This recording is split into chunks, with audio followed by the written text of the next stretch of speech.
There are places where time seems to stop, where the wind blows with a low and constant lament, as if it were whispering ancient and forgotten stories. Bolam Lake is one such place. Hidden deep within a dense forest, its dark waters reflect the tall, gnarled trees that surround it, like silent sentinels guarding secrets that few dare uncover. The trail that leads to it is little frequented, covered in fallen leaves and moss, as if nature itself was trying to hide the path. Residents of nearby villages say the lake has been there longer than anyone can remember, that the trees surrounding it were ancient even before the first settlers arrived in the area. For the few who dare to talk about it, Lake Bolam is more than just an isolated body of water. It is a living, pulsating presence, with a history that no one fully knows. Legends that circulate among the elderly speak of an ancient spirit that inhabits the bottom of the lake, a forgotten being that awakens only when provoked. They say that, during the quietest nights, it is possible to hear a deep sound coming from the waters, a low noise, like a muffled growl, that mixes with the rustling of the leaves. Local fishermen avoid the area, preferring more distant rivers and lakes. For them, Lake Bolam is a place of bad luck, a space that brings with it a feeling of discomfort that is difficult to explain but impossible to ignore. Once, long before anyone living in the region today, there were those who attempted to colonize the lakeshore. Records from these days are scarce, but the few accounts that remain describe a group of families who disappeared without a trace. Their houses were found empty, the wood rotted, food untouched on the table, and no sign of a struggle. It was as if they had simply vanished into thin air, swallowed up by the deep, implacable silence of the lake. Since then, any attempt to build near its waters has been abandoned. It was as if something repelled those who tried to settle there, pushing them away with an invisible force. Even on sunny days, Lake Bolam has an opaque color, a deep gray that seems to absorb the light. The banks are marshy, and approaching the water requires caution. Not just because of the treacherous terrain, but because of the unsettling sensation that accompanies each step. It's as if the air becomes heavier the closer you get to the lake, as if an invisible pressure is forming on your shoulders, pushing you down, almost forcing your breathing to become slower and heavier. For many years, the lake was just that, a place to avoid, a story whispered by elders on dark nights, a warning to children who ventured too far from the safety of the village. However, as time passed, the mystery surrounding Lake Bolam began to awaken something deeper. A dark curiosity took hold of some, especially those who sought answers to that which could not be explained. And so, little by little, the lake began to attract the curious eyes of outsiders and explorers, all wanting to uncover the secrets that lay in its depths. But in every case, those who dared to get too close were never the same again. There is a feeling that the lake is always lurking, patiently waiting for the next brave or reckless soul who will dare to enter its waters and face what rests at its forgotten bottom. At first, the stories were just rumors, something people whispered to each other in dark bars or around campfires as the wind howled outside. It was easy to dismiss these reports as simple imagination or exaggerations of tired minds. However, as time passed, the rumors became more and more frequent, and a sinister pattern began to emerge. Fishermen and hunters venturing near Lake Bolam began to talk of something strange moving in the water, a shadow that glided beneath the surface, disappearing too quickly for them to be sure of what they had seen. The first more detailed account came from a man named Edgar, a veteran fisherman who swore nothing scared him. One morning he came running into the village, pale as a corpse, his eyes wide with pure terror. Edgar was known for his composure, a man of few words, but that day his hands were shaking as he tried to explain what had happened. According to him, while fishing on the banks of the lake, he felt a vibration in the water, as if something huge was moving just below his boat. The silence was interrupted by a deep sound, similar to a muffled growl, and then he saw eyes. Two yellowish points of light shining in the darkness of the waters. He described the creature as something that defied all logic. It was not a fish nor an animal, he knew. It was a thing covered in dark, wet scales, with long claws that tore into the side of their boat before disappearing into the depths, leaving behind only small waves and the muffled sound of the wind. Edgar abandoned fishing that day and never approached Lake Bolam again. His account was enough to scare many other residents. But still, there were those who believed that he was just trying to gain attention, or that perhaps he had drunk a little more than he should have that morning. A few weeks later, new reports emerged, and this time it wasn't just fishermen who brought strange stories. A group of teenagers who had camped near the lake returned to the village completely changed. They said that during the night they had heard something crawling along the banks, a slimy, wet sound, as if a gigantic creature was moving slowly, prowling the camp. When one of the boys decided to check what it was, the light from his flashlight illuminated a slender, elongated shape with scales that glittered under the artificial light. The creature watched them with impassive eyes, and before they could scream, it disappeared back into the water, as silently as it had appeared. Each new sighting brought more details and more questions. Some claimed that the creature had a human shape, but with distorted and monstrous proportions. Others said it looked like a giant serpent, but with limbs that protruded impossibly from its body. No one knew exactly what it was, but the repetition of reports made it impossible to ignore them. It was as if the lake, once a place of silence and unspoken fear, was beginning to reveal something much darker. With each story, the mystery surrounding the Lake Bolam Beast grew deeper and more terrifying, and dread spread through the community, fueled by the growing certainty that there was indeed something there, something that should not be disturbed. What began as rumors turned into a wave of unrest that spread like a disease, infecting everyone who came near the region. Even those who had never seen the creature began to feel a presence in the air, an oppressive weight that hid among the trees, in the shadows that seemed to lengthen a little longer as night fell. It was as if the lake was alive, and the creature, whatever it was patiently waiting for the right moment to emerge. The fear that surrounded Lake Bolam was something that the residents had already learned to accept. What else could they do but avoid the lake and pray the stories were just that, stories? However, everything changed darkly and irrevocably when Anna disappeared. Anna was 19 years old and had the kind of adventurous spirit that defied the warnings of her elders. Always restless, she liked to explore nature, camp in isolated places, discover trails that no one else dared to follow. When she decided to pitch her tent near Bolam Lake, her friends and family warned her not to go. They told her the stories she already knew, the whispers about the creature, the yellow eyes in the water. But Anna wasn't one to be intimidated by legends. She wanted to see for herself what made the place so feared. The morning Anna left, the day was shrouded in thick fog. The trees around the lake looked like ghostly shadows, and the air smelled of thick damp, as if the lake was breathing slowly, exhaling its secrets into the mist. She sent one last message to her best friend, saying she would camp near the south bank, where she believed the view would be hauntingly beautiful. It was the last time anyone heard from her.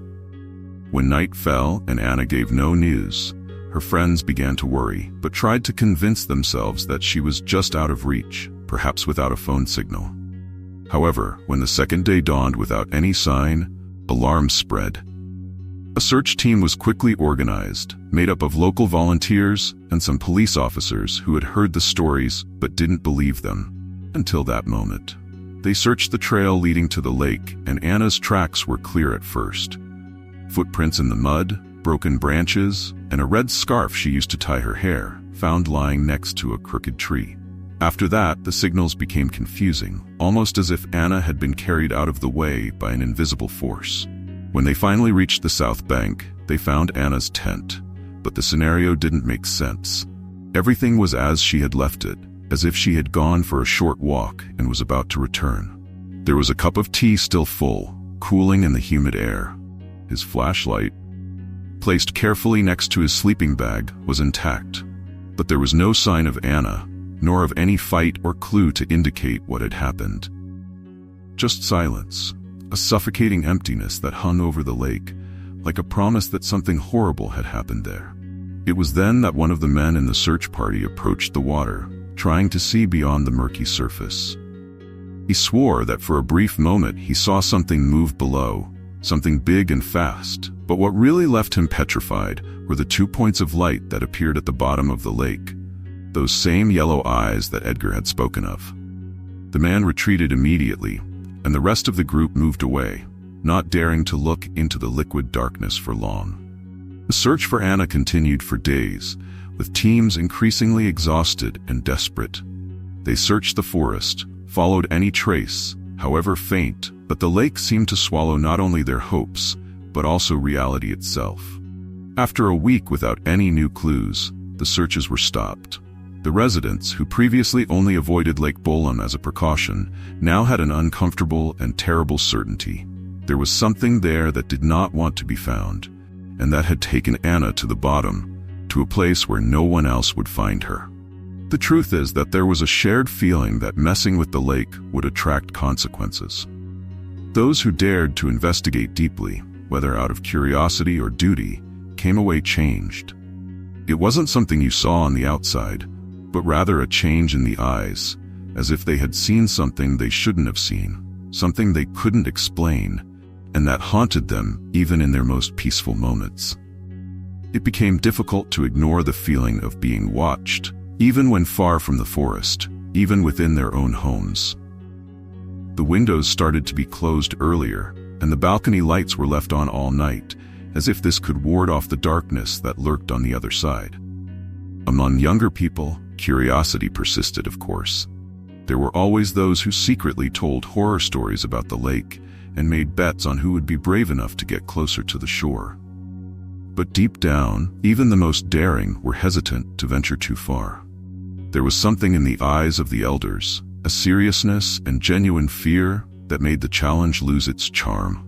And every now and then, someone who dared to approach the lake returned with pale skin and trembling hands, unable to explain what they had felt or seen. There was no need to say anything more.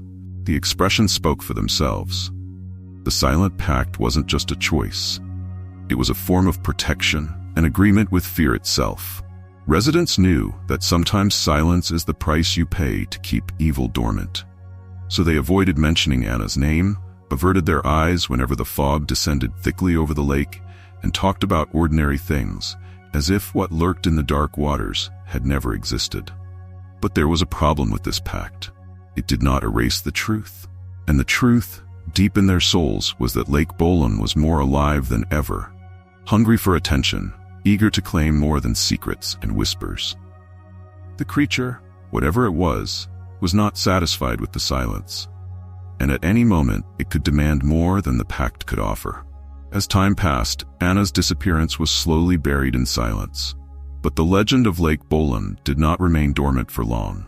It had spread beyond the limits of the village, crossing borders and reaching the ears of those who sought the unknown.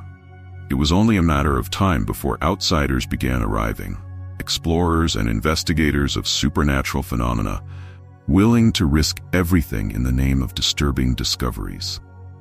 This is how a small expedition, made up of 3 men and 1 woman, arrived at the village. They were researchers of ancient mysteries, self-proclaimed hunters of the unexplained, and their backpacks were full of cameras, audio equipment, and instruments that were said to detect any unusual changes. It was evident that they did not believe in silent pacts or warnings about what should not be disturbed. For them, Lake Bolam was a golden opportunity, a portal to something beyond human understanding. From the moment they arrived, it was possible to see the discomfort on the residents' faces. The older ones shook their heads in disapproval, and even the younger ones avoided looking the strangers in the eye. In the small inn where they stayed, conversations stopped abruptly whenever they mentioned the lake, as if the name itself were a bad omen. But that didn't stop them. They laughed off the warnings, calling them superstition, and went ahead with their plan to spend the night on the lakeshore, which no one local had dared to do for years. That night the wind was restless and blew through the trees like a lament. The group of outsiders settled near the north bank, where the legends were less well known, but the silence was equally oppressive. The woman in the group, Laura, lit a fire, and as the flames grew, the glow of the water seemed to pulse in the dim light, as if the lake's surface were alive, responding to the heat with its own restlessness. They set up their equipment around the camp, cameras pointed at the lake and recorders on continuous mode, ready to pick up any signs of unusual activity. As the minutes turned into hours, the group grew quieter. The initial enthusiasm gave way to a subtle tension that neither of them dared to admit. The lake remained motionless, enveloped in a darkness that seemed to absorb the sound of the crackling fire. It was then that Laura heard the first sound, a low, deep noise, something that sounded like a distant growl, or maybe just the wind rumbling across the water. When she looked at her colleagues, she realized that she wasn't the only one who had heard. Everyone was standing still, in tense silence, looking at the lake with an expression that mixed curiosity and fear. John, the group leader, was the first to speak. "It's just the wind," he said, forcing a smile that didn't reach his eyes. But before he could say another word, the sound came again, louder this time, and it was definitely not the wind. It was a low, almost metallic growl that reverberated across the surface of the lake, causing the cameras to shake on their tripods and the recorders to register an anomalous distortion. Without thinking twice, John grabbed a flashlight and walked towards the shore. Ignoring the warning looks from the others, he illuminated the surface of the lake, looking for any movement, anything that could explain that sound. The water, however, remained motionless. That was when, for a brief moment, he saw something emerge from the bottom. A dark, elongated shape, scales glinting in the dim light. And then, just as quickly as it appeared, the thing disappeared, plunging back to the bottom. Before John could react, the silence was broken by a scream. Not a human sound, but a muffled scream that came from within the lake, deep and resounding, as if the water itself was being ripped apart by some unseen force. Laura and the others ran over to John, and together they watched as a shape slowly emerged to the surface. It was not clear. It seemed to be surrounded by a dense fog and an odor of something old, like a smell of rot that rose from the lake and invaded the air. Suddenly, all the equipment stopped working. Cameras, recorders, even the flashlights were blinking erratically. The group backed away slowly, unable to take their eyes off the figure that moved with calculated slowness, as if it knew they had nowhere to run. When the shape finally disappeared back into the waters, the silence that remained was even heavier. A suffocating emptiness that seemed to drown out even the sound of their own breathing. That night, the outsiders returned to the village in a state of silent shock, their expressions pure terror, words stuck in their throats. They didn't know how to explain what they had seen, and the silent pack they once despised now made strange sense to them. The next day, they left the village without looking back. Nothing more was said, no explanation was given, and the tapes they recorded, if they actually recorded anything, were never revealed. Lake Bolam, once again, had shown that some mysteries should not be solved, and the price of curiosity could be too high to pay. After the expedition of the outsiders, Lake Bolam sank back into its oppressive silence, but the village was never the same again. The fear had deepened, almost becoming a palpable being that hovered around houses, infiltrated conversations, and clung to the shadows of trees. People talked less and less about the lake, and eyes avoided crossing paths when mentioning anything that reminded them of what happened there. But amid the growing dread, there was someone who seemed to know more than anyone else. Old Elsie. Elsie was the village's oldest resident, with hair as white as lake mist and eyes that had seen more winters than anyone dared to count. They said she had been born in the same cabin where she still lived, on the edge of the forest, and that she knew the lake better than anyone. There was something in Elsie's eyes, a gleam that seemed to indicate she knew more than she let on. The children of the village were afraid of her. They thought her presence brought bad luck, and the elders respected her, but avoided talking to her, as if they were afraid that her words could trigger things beyond their understanding. One day, a young man named Samuel decided he wanted to hear the story of the lake straight from Elsie's mouth. He had lost a cousin during Anna's disappearance and carried with him the weight of unresolved grief. Against all warning, he went to the old woman's cabin. The wind blew through the forest with a peculiar force that day, as if trying to dissuade him, but Samuel was determined. He knocked on the cabin door, and after a moment that seemed eternal, Elsie answered. Her gaze was as sharp as he imagined, and she measured it with a mix of curiosity and skepticism. "I know what you want," she said, before Samuel could even explain himself. His voice was rough, like dry leaves being crushed underfoot. "You want to know about the thing that lurks in the waters of the lake, don't you?" He nodded, unable to find words. Elsie took a step back, opened the door wider, and invited him inside. The cabin was dark and smelled of dried herbs and burning wood. There were old books piled in the corners and strange objects hanging from the ceiling, feathers, bones, and amulets of unknown shapes. The old woman pointed Samuel to a chair, and as he sat down, she began to speak, almost as if she were telling him a long-kept secret. "There are things you shouldn't care about, kid. There are secrets as old as the lake itself, secrets that should never be brought to light. What lives down there isn't just a creature, it's something older and darker. Long before any of us were here, before this village even existed, there was a pact." Her eyes narrowed as she took in Samuel's expression. "A pact with that which lives in the depths." The story she told was unlike any legend Samuel had ever heard. According to Elsie, the lake had been a sacred place for a people who lived there hundreds of years ago. A people who believed that the creature in the waters was not a beast, but a guardian, a spirit who maintained balance between the world of the living and that of the dead. But the guardian demanded tribute, an offering to ensure the protection of the people and the fertility of the surrounding lands. When these people mysteriously disappeared, many of their secrets were lost, but the pact was never broken. And since then, the lake has continued to collect its due. Elsie leaned closer to Samuel, and her voice became an eerie whisper. "The offering stopped, but the guardian never forgot. He falls asleep for long periods, but when he awakens, he seeks what he was promised. That's why disappearances happen, you understand? The lake needs to feed what is trapped inside, and when the guardian wakes up hungry, there is no wall that can protect us." Samuel listened to every word with a mixture of fascination and terror. He had never heard anyone speak with such certainty about what lived in the lake. He asked the old woman why no one else knew these stories, why everything seemed shrouded in mystery and denial. Elsie let out a dry laugh, as if the question were too naive to be taken seriously. "Because it's easier to forget, kid. It's safer to pretend they're just stories. But I'm too old for that, and I see what others choose to ignore." Before Samuel left the cabin, Elsie gave him a warning.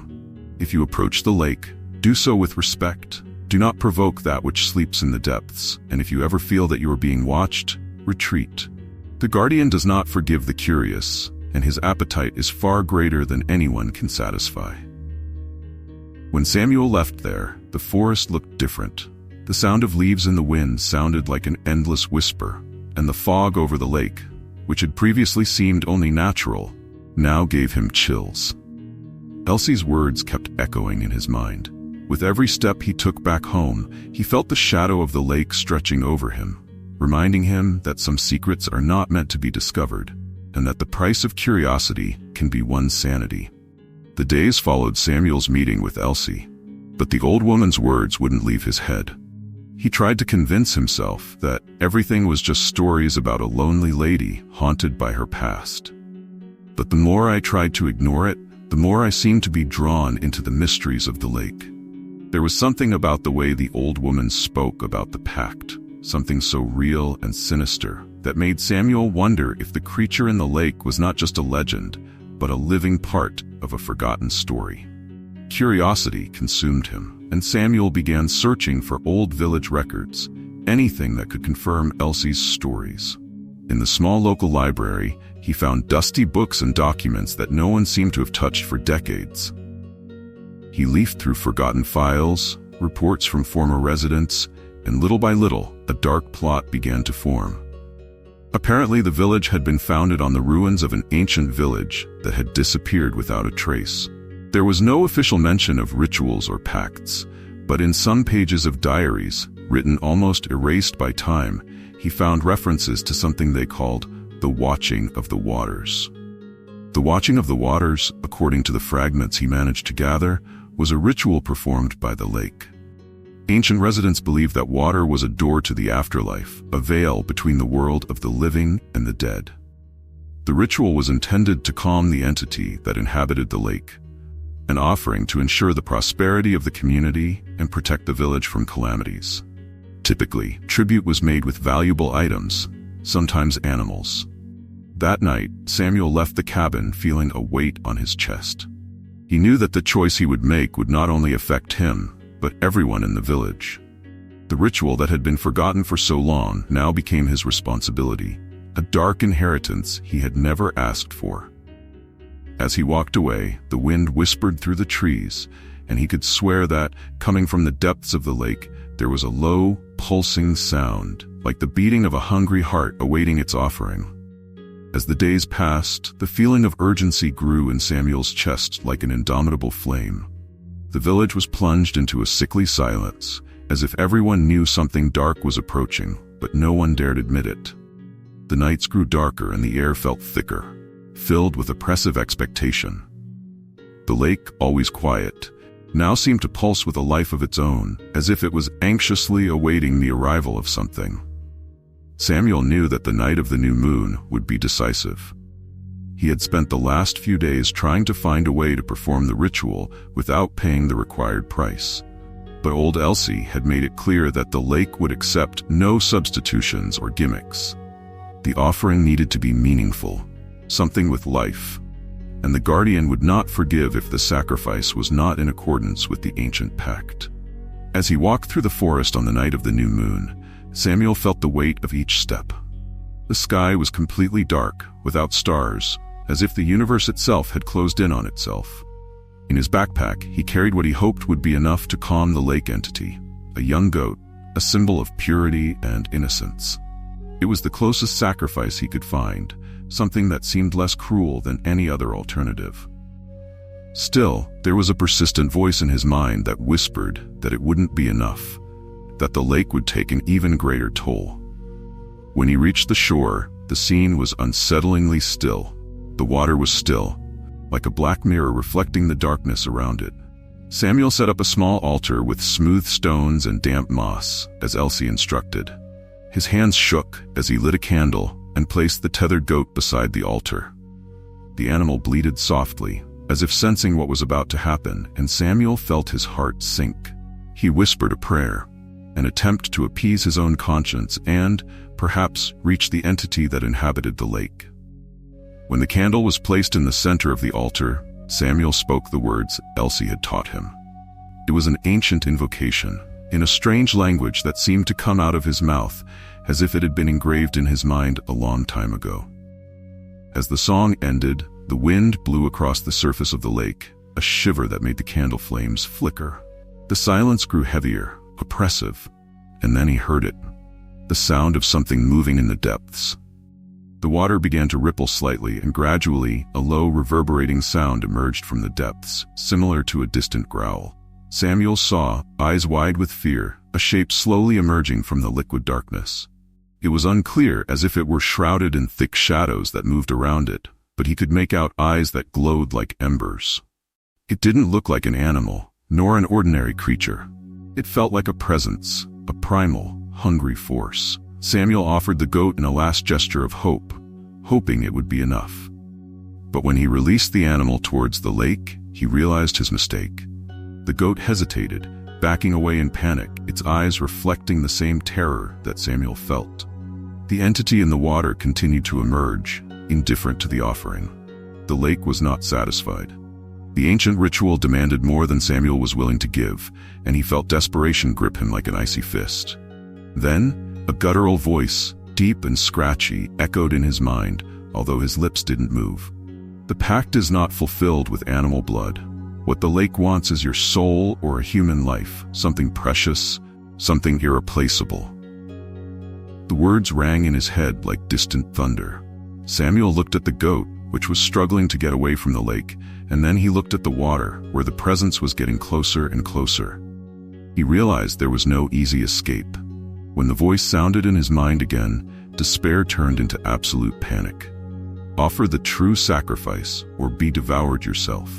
Samuel realized that the guardian knew his most intimate fears, knew that he carried deep pain for the loss of his cousin. It was as if the lake gave him a cruel choice. offer someone else's life or sacrifice himself. Samuel felt tears burning his eyes as the new moon remained hidden, and the silence of the lake seemed to trap him like a trap. He knew that, at that moment, he needed to make a decision that would mark not only his destiny, but the destiny of the village. All around him, the trees stood still, watching like silent witnesses. And the water, black and deep, continued to stir, as if impatiently awaiting the end of the ritual, ready to devour whatever was given to it. The air around Samuel was filled with an almost palpable tension. He felt the weight of fate, not just his own, but that of all those who lived under the shadow of Lake Bolam. Panic pulsed through his veins, a storm of doubts and fears that paralyzed him. The guardian stood before him, an imposing and terrifying form, and the voice that echoed in his mind seemed to want to devour not only his sanity, but also his soul. Human sacrifice, the idea hung in the air, heavy as lead. Samuel looked at the goat as it bleated in despair, begging for a chance to escape. The creature was not to blame, it should not pay for its mistakes. And as Samuel struggled with this reality, the eyes in the water intensified, glowing with an insatiable hunger. The voices of the village, the hushed conversations about disappearances, the legends that permeated every corner of his childhood, all echoed in his mind. He didn't want to be another name on the list of victims. He didn't want another life to be sacrificed in the name of a pact that had no intention of being fulfilled. And still the shadow of the lake approached, relentless.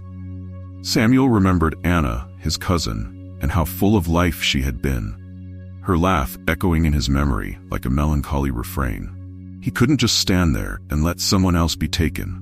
But the only thing the creature wanted from him was the sacrifice of a human.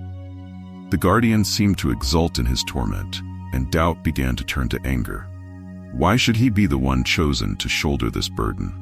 With renewed determination, Samuel decided that he would not allow himself to be a mere pawn in a cruel game. He looked at the goat and, in an almost impulsive gesture, untied it. "Run!" he shouted, pointing to the woods. The animal hesitated for a moment, but then, sensing the opening, it began to run toward the safety of the forest. The guardian did not seem satisfied with this deviation, and the water began to shake more violently. "You dare to disobey?" The voice echoed in his mind, stronger and more imposing than before, filled with an ancient fury. The surface of the lake now became stormy, with high waves that reflected the entity's own anger. Samuel felt a chill down his spine, but inside, a flame was burning. "I will no longer submit to you," Samuel shouted, challenging the creature rising from the waters. "No one else will suffer from your insatiable thirst." The lake roared in response, and a jet of water rose in a whirlpool, almost as if the spirit itself was struggling against his insurrection. But Samuel did not back down. He remembered Elsie's words, "True strength comes from facing what you fear." And there, in the midst of chaos, he decided that he would not give his life, or anyone else's life, to a guardian who fed on fear and pain. Instead, he would begin a new ritual, one that did not involve the sacrifice of a life, but rather the affirmation that he would refuse to be part of that cycle. He raised his arms, seeking connection with the force of nature around him, with the very essence of the lake that terrified him so much. "I am not your offering," he proclaimed, and as he said this, he felt the lake itself tremble in response. "I am free, and that is why I refuse to be part of this pact." The wind began to howl, carrying his words to the surface of the waters, while the storm seemed to intensify. He was challenging not only the creature, but also the entire history that the lake represented. Ancient legends began to crumble in his mind like dust, as the strength of his determination became an insurmountable barrier. Suddenly, something changed. The roar of the lake stopped. The water that was previously agitated now became calm, as if the entity itself was hesitating in the face of its boldness. Samuel realized that by refusing to be a sacrifice, he was not only freeing himself, but also sending a clear warning to the guardian. He was no longer a helpless young man, he was the personification of choice, and his choice was freedom. The tension in the air began to dissipate, and the glow in the creature's eyes slowly faded. Samuel didn't know what this meant, but at that moment, he felt a new strength within him. A connection to the lake that was no longer one of fear, but of understanding. He had made the decision to break the cycle, and with that, a new chapter began to be written. And so, in the silence that followed, he realized that the power of a human being lay in his choices, and those choices could change even the fate of something as ancient and dark as the Beast of Lake Bolam. While calm enveloped the lake, Samuel remained at the water's edge, his heart still racing with adrenaline. He felt he had undergone a transformation, a kind of rite of passage that made him not just a man, but a guardian of his own freedom. The guardian of the lake, once an imposing and threatening figure, now seemed hesitant, almost confused in the face of the young man's bravery. And there, in the deep silence of the night, something magical began to happen. The surface of the water lit up with a soft light, as if the lake itself was responding to his challenge. Samuel watched with wide eyes as the fog began to lift, revealing contours and shapes that had previously been hidden in the shadows. He felt drawn to the sight, as if the water were revealing secrets that had remained hidden for centuries. Then, something extraordinary occurred. A figure slowly emerged from the depths. It was not the terrifying creature he expected, but an ethereal, almost human entity, with features that mixed light and water. The figure's eyes shone with ancient wisdom and a deep understanding of human suffering. It was not a monster, but a spirit, the true guardian of the lake, who had long been trapped in darkness fueled by fear and pain. "You had the courage to face me, young man," the entity spoke, its voice echoing like a whisper on the night breeze. Few dared to challenge the cycle of sacrifice that had been established. "You have brought new hope to my domain." Samuel felt small in front of that presence, but also invaded by an inner warmth that seemed to connect his essence to that entity. "I didn't want more lives to be lost. I didn't want anyone else to be made a sacrifice by a force that feeds on fear. The lake should not be a prison, but a place of peace." The figure smiled, a gesture that further illuminated his ethereal face. "You speak with the truth, and that truth is powerful. What was once a cycle of pain and sacrifice can transform into a pact of harmony and respect. Believing that the lake is a living entity, which can be understood and respected, is the first step towards restoring the balance that has been lost." Samuel listened attentively, feeling that those words were not just for him, but for the entire village that had been under the weight of the lake's shadow. "So what should I do?" he asked, the determination in his voice stronger than ever. "You must take this message to your people. The cycle of fear can be broken, but only if the community comes together to recognize the lake as a being, not an entity to be feared. Perform a new ritual, not one of sacrifice, but of celebration. A tribute to life, nature, and the connection between all beings." Samuel felt a wave of relief and understanding. The answer was there, not just in the form of a spirit, but also in the choices he and his people needed to make. "A celebratory ritual," he repeated, beginning to imagine how he could share this idea with the villagers. The transformation would not be easy, but it was necessary. "Remember, true strength comes from unity," the entity continued, its form beginning to glow more brightly. "You are not alone on this journey. Each one who joins you, each heart that opens to possibility, will help heal the wounds of the past. Take this message to your loved ones, and remember that, just as you challenged fear, everyone can choose to transform their lives." With a gentle gesture, the spirit made a movement, and the waters of the lake began to shine with a golden hue. The light radiated, enveloping Samuel in comforting warmth. He felt he was receiving not just a gift, but a mission. The lake was now an ally, not an enemy, and he was determined to bring it back to his community. "Do not be afraid of what comes next," the entity said, as its form began to dissolve into the waters. "True freedom comes when you connect with nature and embrace what it can offer. Remember that every choice counts, and you are now a messenger of balance." And just like that, the ethereal figure disappeared into the depths, leaving only a soft and serene glow on the surface of the lake. Samuel stood there for a moment, absorbing the experience, feeling the depth of what he had experienced. He knew his path was clear, and that his mission was much bigger than himself.